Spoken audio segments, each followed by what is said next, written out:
Hello, everybody, and welcome to Virtual TrekCon 4 with Cirroc Lofton, of course. Hello, hello.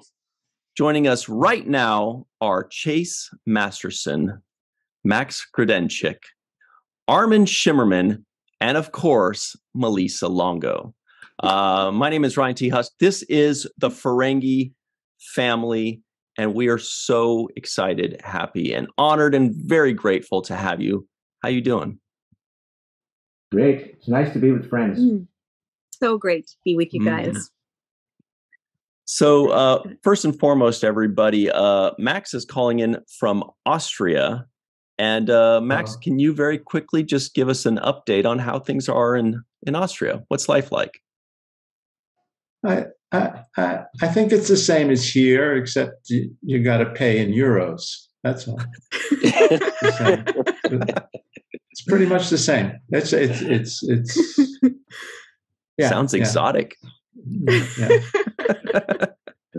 Spoken like a true Ferengi. And break it down to the money. Not much. And you'd have to pay in Latinum. So Right. People are nice and friendly, and maybe they make fun of you with my accent, but no, it is a very nice place to live. Actually, Armin, you've been to our place. I have. It is a You very have, nice you place. have It's a years ago. charming town in Austria, surrounded by, not immediately surrounded, but very close to the Alps, and so the vistas are incredible. Max and Karina took me to a wonderful lake, took Kitty and I to a lake which we walked around, and we saw the Alps right there in front of us, and it's a beautiful place to live. I envy Lena's childhood because she gets to get brought up there. Yeah, she's doing well. She's doing very well. Knock on wood. Yeah, thank you. I can imagine a DS9 fan walking around in Austria and running into the two of you like, what the hell's going on? How are you guys here? We know an Austrian guy. What's his name? What's our Austrian buddy, Malissa? Oh, Robert Kaiser? Robert Kaiser, exactly. Yeah. That's Robert. the guy. That's the guy. Shout out to Robert Kaiser, who stays up super late and somehow watches all of our stuff, even though it's like 3 a.m. over there. Robert, He's great. If Robert's watching, are you the guy I run into at conventions? Every convention I run into. Possibly. I don't know if He's everywhere. He's one of the lovely regulars. Yeah. We do know you guys and miss you. And everybody, Robert Kaiser is here right now. Please welcome. No. There's I know a Robert from where are we? From where we live? From about Steiermark. I know a Robert from there, and we cross paths at conventions. Yeah, he's not. He doesn't live that far away. Half hour away from. If it's him, I'm gonna find out if it's him. Probably. So Chase, what's new with you? It seems like every time we talk with you, you have some new philanthropy or some amazing, wonderful thing that you're doing to improve the lives of people and children and the community. What's going on with you? What's the heroic journey? Thanks so much for asking, Ryan. The Heroic Journey is the program that is the flagship project of the nonprofit that I founded in 2013. The nonprofit is called Pop Culture Hero Coalition, and so many of you out there have been so incredibly supportive, and I appreciate that so much. Ryan and Cirroc and Malissa, you guys have been wonderfully supportive, and Armin and Max, everybody. But to have us on the Seventh Rule and talk about it as many times as you have has been so great. And it's really formed, the Trek community has formed a foundation for us to take our work bigger and more powerfully out to a larger group of people whose lives we can impact. So the program began as an initiative to end bullying in all its forms: bullying, racism, misogyny, LGBTQIA+ bullying, cyberbullying, and other forms of injustice. And that's really based on Roddenberry's IDIC. I mean, the Trek community has taught me so powerfully how true and how celebratory we can be to that concept. And seeing you guys everyone out there being so wonderfully inclusive and individual and celebrating everyone's identity really made that the goal for us. But I realized that ability to cherish people who are quote unquote different is based in mental health. So our initiative, the Heroic Journey, is a mental health program teaching kids healthy identity and that they can cherish who they are and cherish who everyone else is. And it's in 33 lessons. And I'm proud to say we are the program for children and parents' mental health at YMCAs nationwide. If you walk into any YMCA in the country, if they have a program for, we call it social emotional learning, it's ours. Wow. That's Wow. incredible. That's amazing. Thank you. Congratulations. That is Thank spectacular. Yeah. Thank you. Well, you guys have laid the foundation for that, and I could not have done it without friends and family in the Trek community. And who better to launch Roddenberry's IDIC to a wider and more powerful group, and maybe we can have a world where we can all live long and prosper. Beautifully said. It's interesting because mental health, as we were watching the show, was one of the things that science hadn't conquered yet in the 24th century or in the world of Star Trek. So they were able to, repair any kind of skin damage or broken bones or whatnot. But when it came to mental health, it was still a sensitive subject, and still there was no solution for it, for people suffering. And I think that, attacking it, addressing it, trying to find a solution is a noble thing. It really, thank you. I'm excited and proud and honored. And it's nice to be doing that. I will say, for the most part, for the past 10 years, I've been a volunteer CEO and still doing film projects and other work so that I can keep all of our money as a coalition going to the work. So that's partly why we've been able to do such powerful work on such a widespread basis. And I'm grateful that it's all been able to work together. Yeah. And Chase, can I ask a question about your organization? Because we hear so much about mental illness coming from young people related to gun violence, does your organization deal with that at all? What we do, our primary program is for kids ages, kids grades 2 through 5. So we're really laying a foundation for healthy identity and for an ability to deal with to have mindfulness and to realize that our thoughts lead to our feelings, lead to our behaviors, and to have self-compassion. And then after the foundations of those, we teach things like empathy and nonviolent conflict resolution. And basically we seek into social justice from that point. So we don't teach ending gun violence per se, but we do teach nonviolent approaches and how to have nonviolent approaches and how to keep our minds from going to those places of uncontrollable anger or rage, but by understanding our thoughts, feelings, and behaviors. So it's pre that for this age group. Well, that's important. If you get people young enough and instill right thinking into them, and that's a terrible thing to say, but then maybe we can prevent some of the horrendous actions that we see on the news constantly. Yes, it has to happen way before somebody has a gun in their hand or wants to. Right. Way Thinking to emotion to behavior. That's really great. That's that's perfect. It's basic CBT. That's easy to remember. Oh, Yeah. okay. All right. Yeah. It's that, but it's wrapped up. I thought you said CPT. That's something different. That's color people time. I've been on that for a while. Yeah. But I want to ask you, Chase.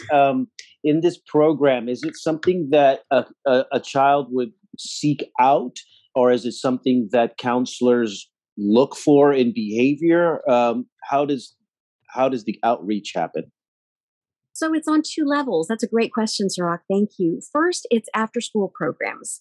And these happen, this is almost a mandatory thing. Basically, this is what you do if you go to YMCA after school. And we're getting into schools on an after school basis. So that is, but it's all wrapped up in fun. It's all wrapped in stories of heroism and stories of being a hero for yourself and for other people. So we use heroic narratives from Star Trek, Star Wars, Harry Potter, the Avengers, Wonder Woman, Black Panther. We use these narratives to teach kids, well, you may not want to talk about your own depression and being bullied or even abused, but we can talk about what happened with T'Challa, being afraid of not understanding the depth and power of who he was, and the pushes and pulls between nonviolent conflict resolution and peaceful solutions. And so I didn't make the exact parallel there, but we can talk about those things in those contexts. So not to go on about it, but that is what we do after school. Then we have trainings for teachers who might see someone who has been abused at home or other issues that are really deep and important that they wouldn't otherwise know how to approach, and we teach them how to approach that. Mm-hmm. And I'm just the overall person. I function as the founder and CEO, but we hire psychologists to do the actual work. And we have a team of absolutely amazing psychologists that I've handpicked. I think we got all the best ones. And they're on our website if anybody wants to see. I don't want to go on about it, but they're on our website. It's popculturehero.org. Fantastic. And we're going to include that link in the description box below, everybody. So you don't have to memorize these links. Just when this is over, go down in the description box of this video and you can click on that and check it out. Also, Armin, we're going to include a link for you, but can you tell everybody about an event that will be happening at this time?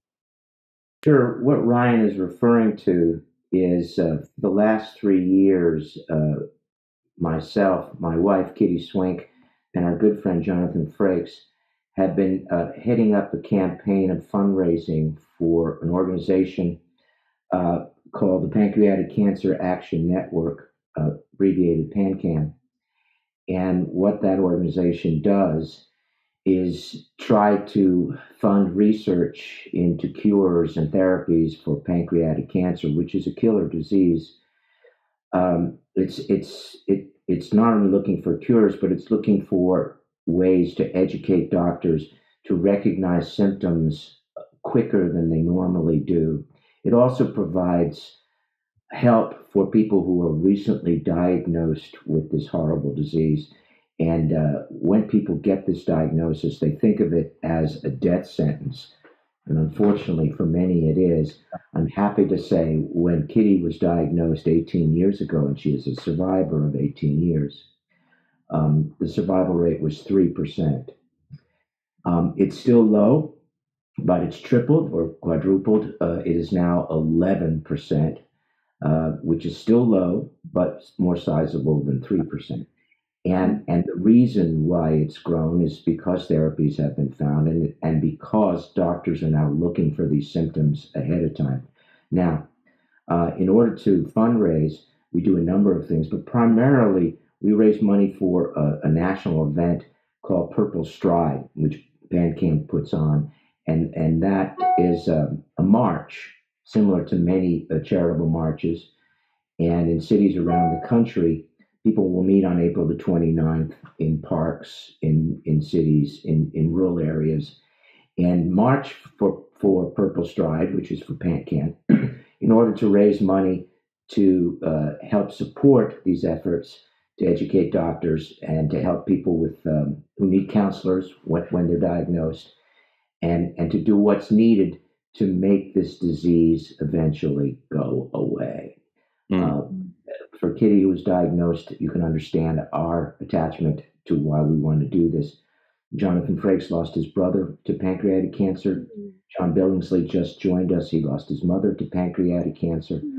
There are many people who have passed away from this horrible disease. Usually, unfortunately, when you get the diagnosis, you only have 3, 4, 5 months to live.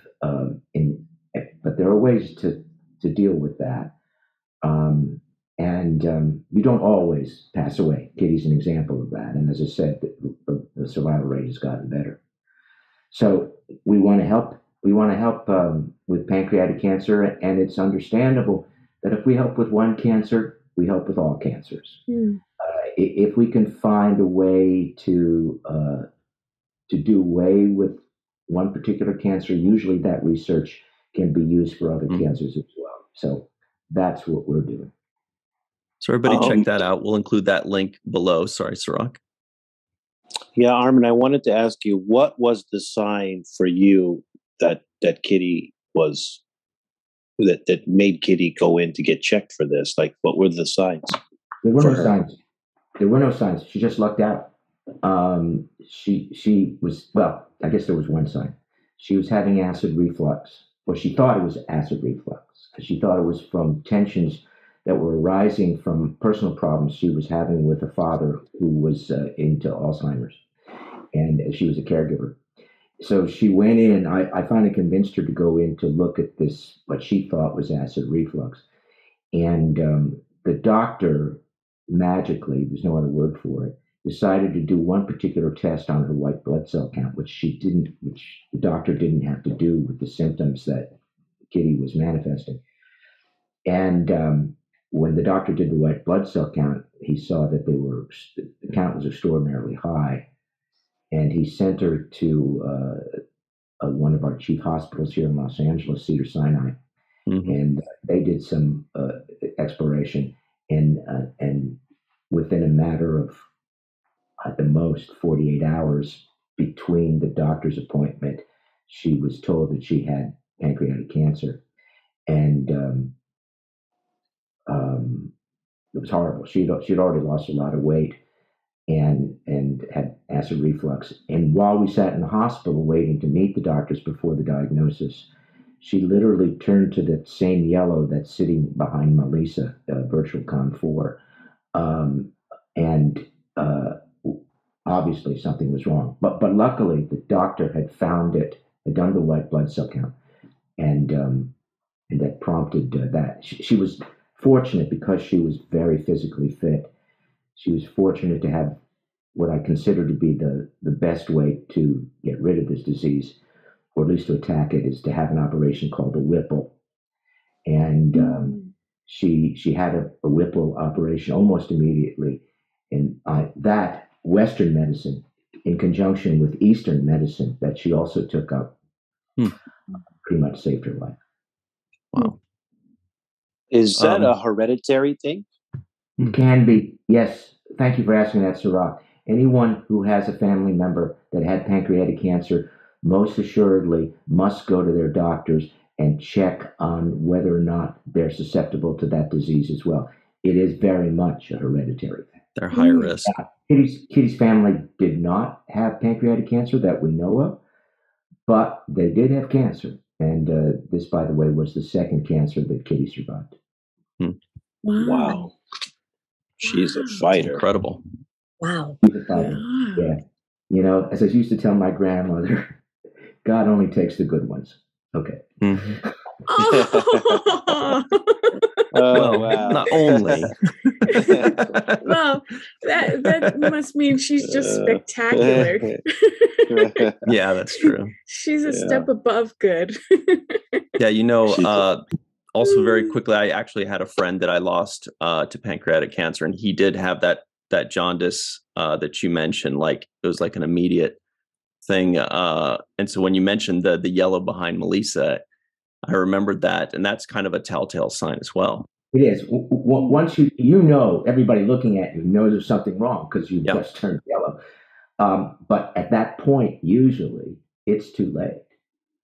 Things have gotten better, but without the Whipple, chemotherapy, the other therapies that have recently been discovered since Kitty's diagnosis, all those go towards curing that if they can cure it. And with the Whipple, which is a very extensive operation, it took 9 hours. They can go in, they get to your pancreas, which is very difficult to get to. And if if the cancer is in the front of the pancreas, there's a possibility of survival. If it's in the middle or the tail of the pancreas, they close you up and do their best for you after that. Mm-hmm. Mm-hmm. Wow. Well, it's wonderful to hear how tightly knit the Star Trek community is with Jonathan Frakes and with you, Armin, and Kitty, and everybody around. It's really great to see, and all the good stuff that you do. And I actually wanted to talk a bit more about that, because I remember when I would go to Star Trek conventions, our good friend Max here would go up on stage with Aaron Eisenberg, and you guys would just destroy the audience with laughter, and with Aaron turning a 5-minute skit into a 30-minute skit with all of his improvisation. Max, can you tell us where this idea came from? Was it Lolita that gave it to you? Did you just love your Ferengi family so much that you just wanted more time on stage? What was it? I think we got a good offer to do it. So like true Ferengis. Like a true Ferengi.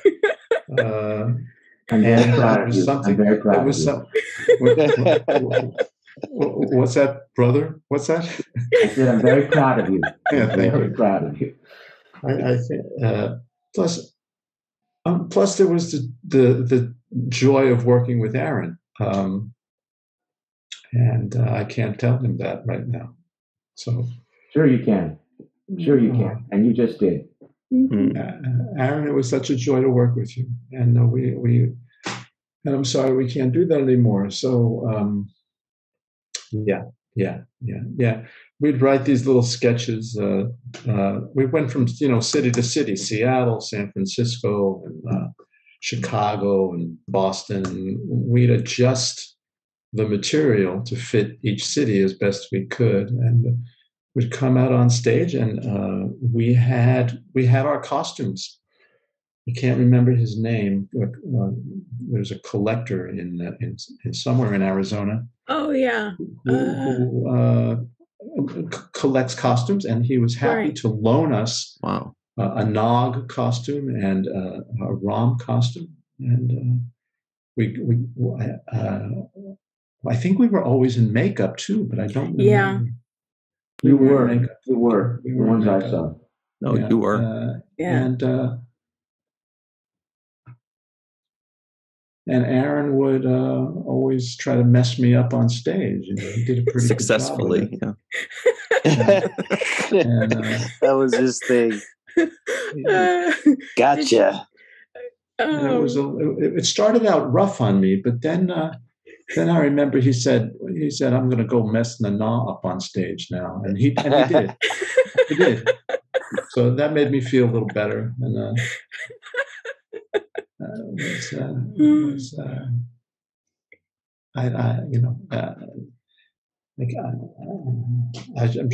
was just shocked that he was gone.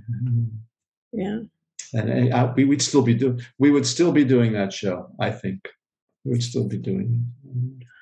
Well, Max, you mentioned to me a couple of weeks ago that you had found a script from the Ferengi family,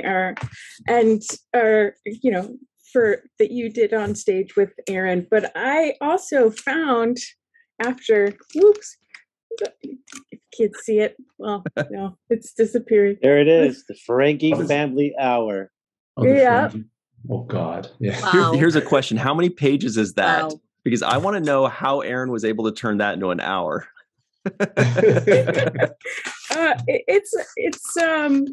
It's pretty thick. There's at least 20 to 30 pages here.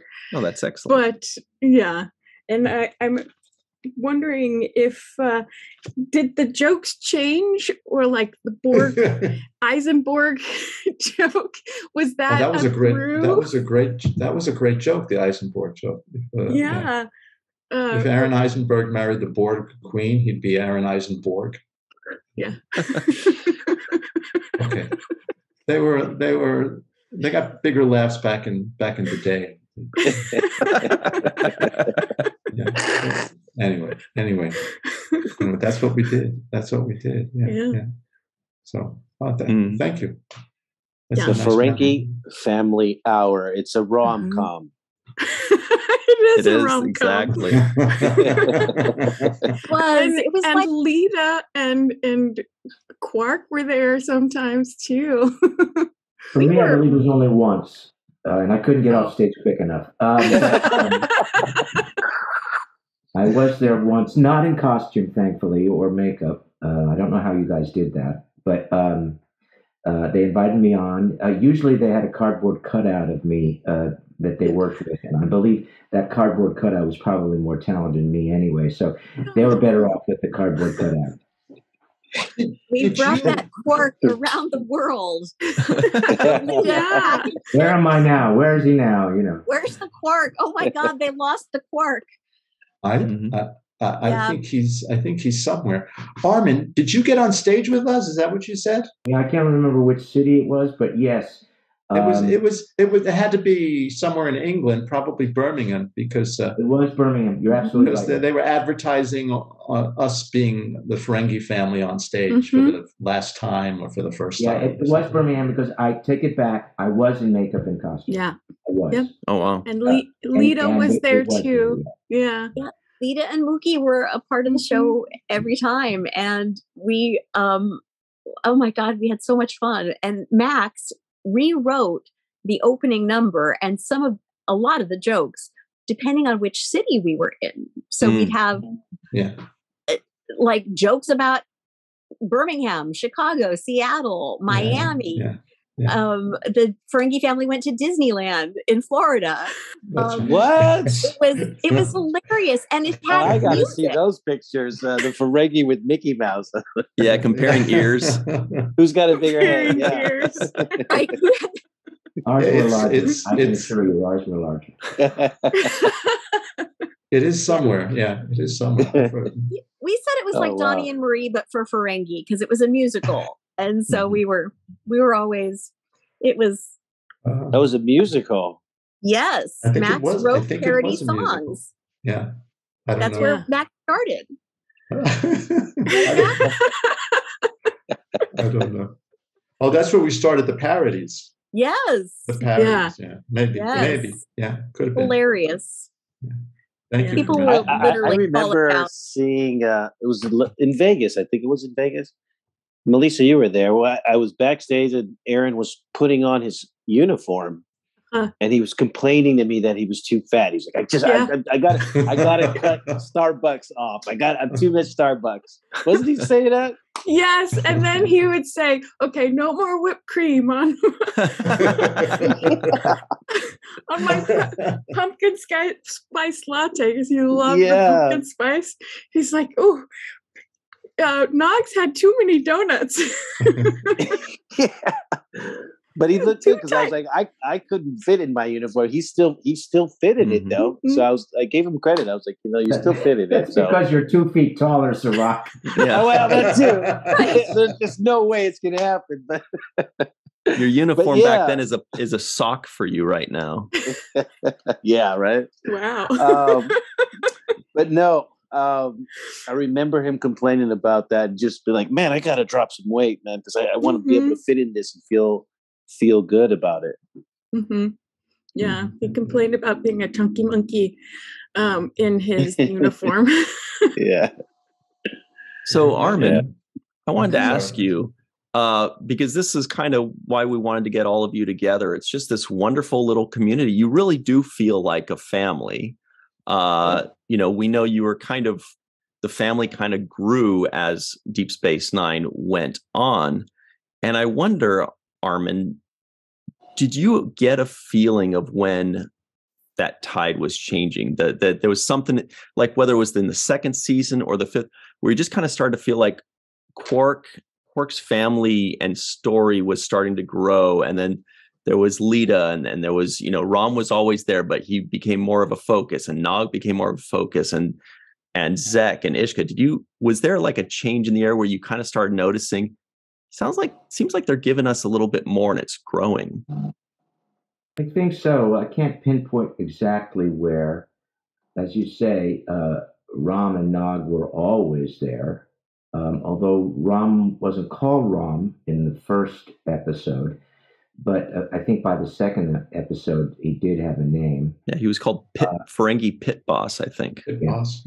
Yeah, and Nog was always Nog.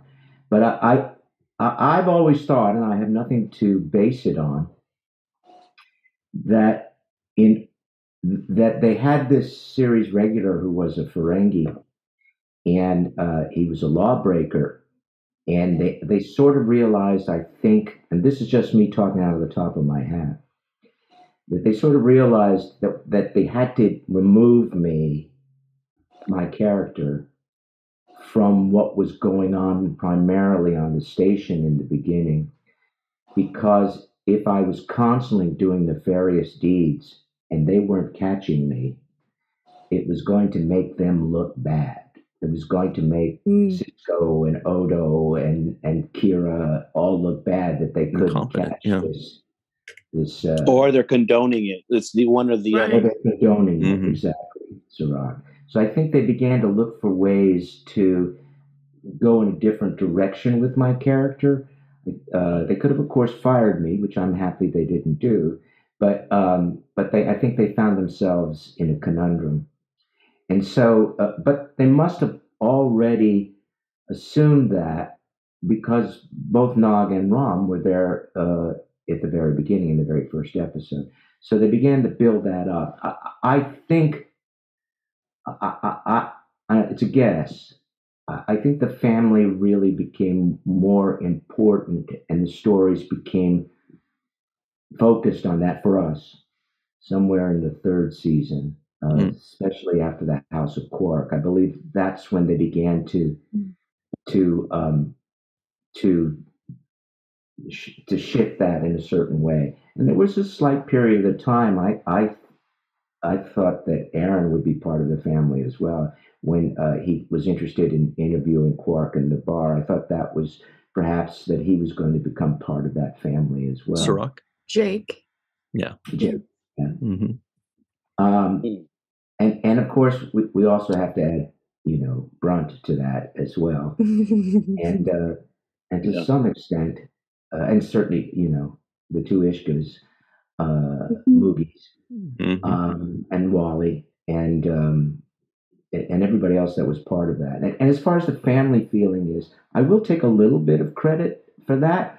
I think Ryan and Cirroc, you've heard me mention this before, but I early on began to invite the Ferengi and everyone that I was pretty much interacting with to my house on the weekend to rehearse. Even Brunt?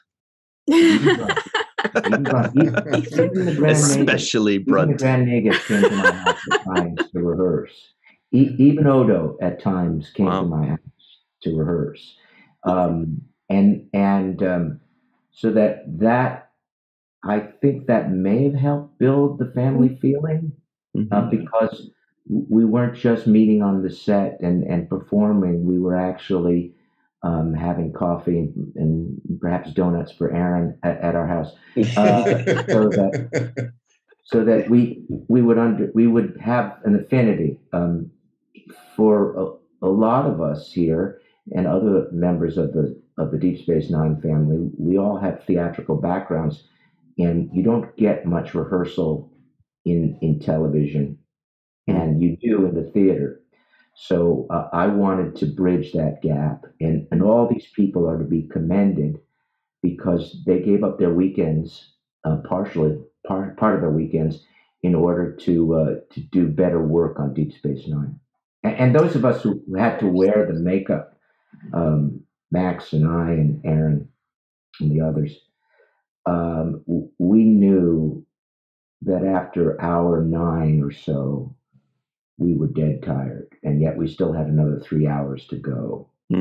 So we needed to be able to work on fumes in those last 3 hours, and the only way to do that is to have a sense of rehearsal that we could rely on in order to make it through those last couple of hours.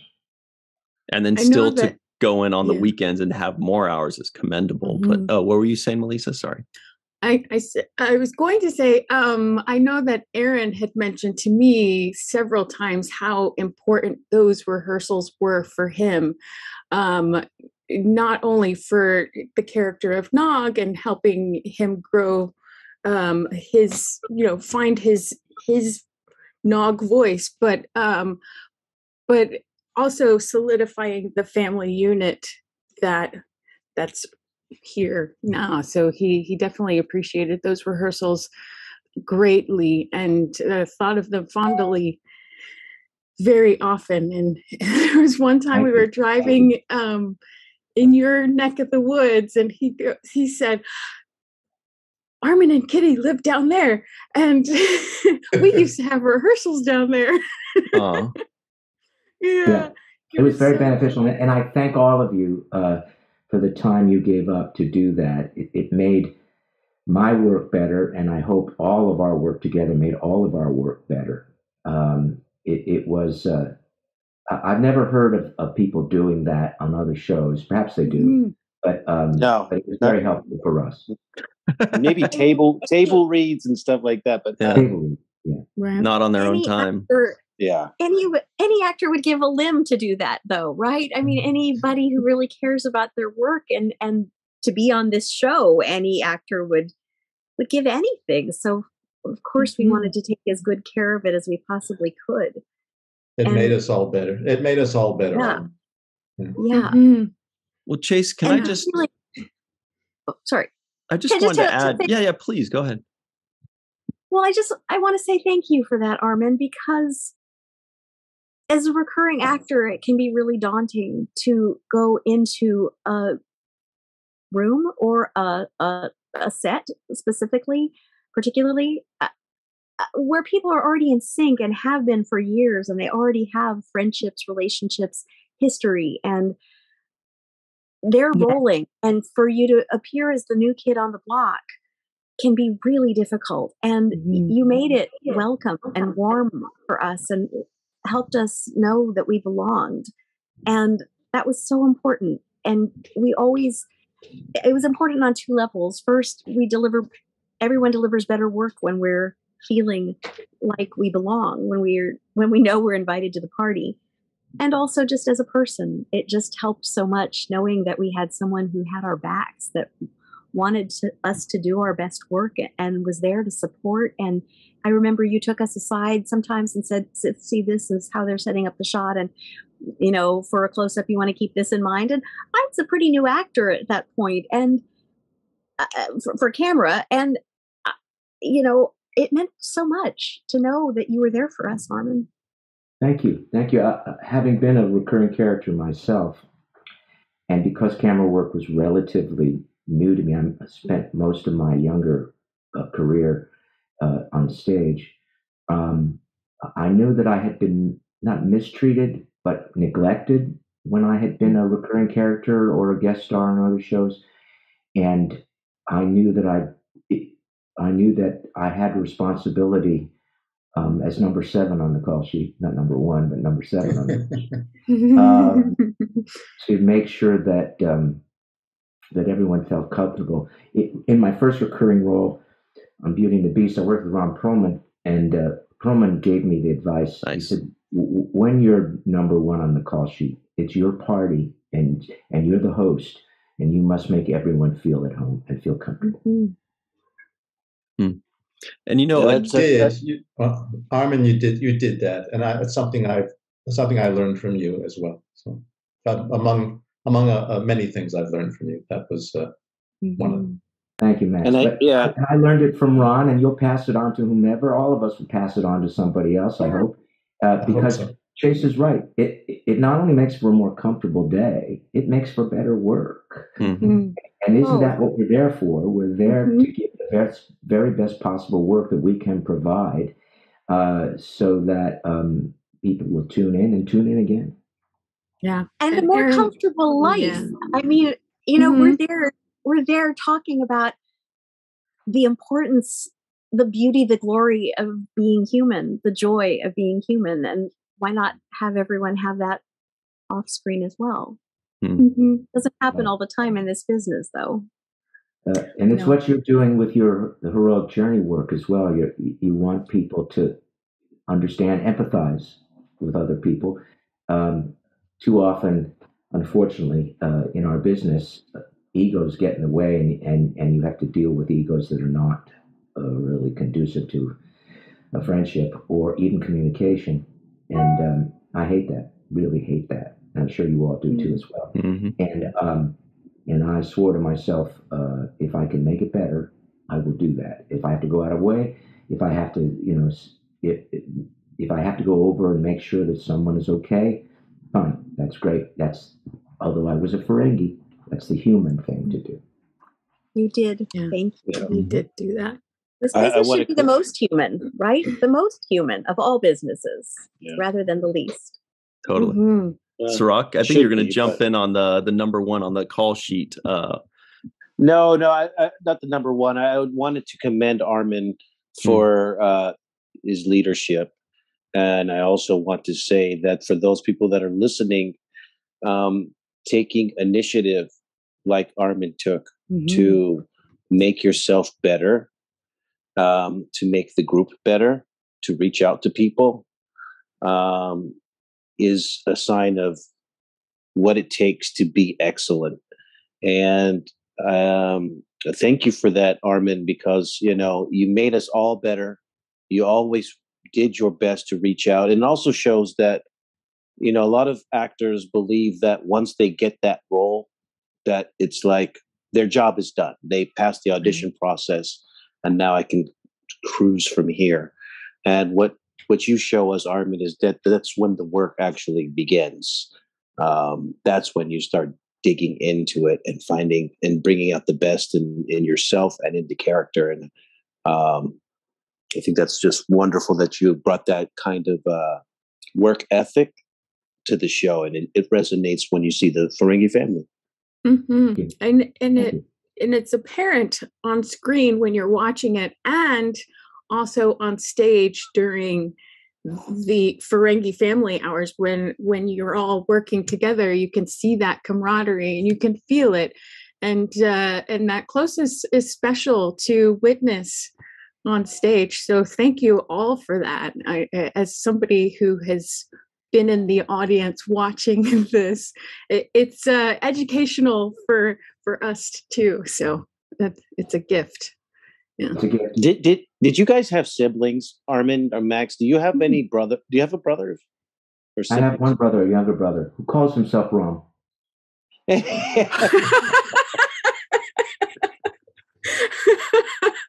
Not always, but occasionally does call himself Rom.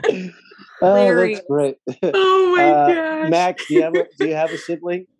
I have a younger sister. She's 3 years younger, and an older half brother. He's way older. So okay, yeah. So you because you guys have that sibling stuff. When I watch the show, the way you guys write each other, it's perfect sibling stuff. And I feel like you must have some experience with that to be able to capture it that well. I think so. Yeah, somewhere in there. Yeah, we have something like that, but we have to also attribute that to Ira and the writing staff, who must also have those relationships, because after all, nothing came out of our mouths that wasn't first on the page. Did he intimate to you? Say there was nothing better than shooting a scene and turning to Judy Brown and hoping that she would say DLP, lovey. Lovey, Yeah. lovey. We've heard that one. Did Ira tell you that how much he loved writing for the Ferengi while we were doing the show? Did he express that to you? Because he's expressed that to us, that the Ferengi was his baby and that he wanted to tackle all the Ferengi stuff. Did he express that to you while we were filming, that this is what I like? I don't think so, but it was obvious. I mean, he wrote the rules of acquisition with the Robert Hewitt Wolf. He did a number of things. And he didn't really have to vocalize it, because look at what happened to the family. Look what he did to give us all three-dimensionality, to give us relationships that weren't necessarily part of the original concept of the show, in order to make us more human, to make us less one-dimensional. And it was obvious from the writing, which I'm very grateful for, because in the first two seasons, I always thought that that they just didn't know what to do with Quark. They gave me episodes, but I just didn't think they knew what to do with him. And then maybe I said it was House of Quark, but it may be the arrival of Ira that was the change. I'm sure. I mean, God bless Michael and Rick Berman. They decided, not me. They decided to put a Ferengi in the midst of that show. They could have chosen any other species, but they chose. And forgive me, Max, for saying this. They chose the least light aliens from Next Generation to be. It's a challenge. Yeah, I mean, there are a lot of other alien species that were more respected, more liked than the Ferengi. It wasn't our fault. It was my fault. It wasn't Max's fault. It was my fault. Or Aaron's fault, for that matter. Aaron, my God, Aaron made the Ferengi likable, funny, adorable.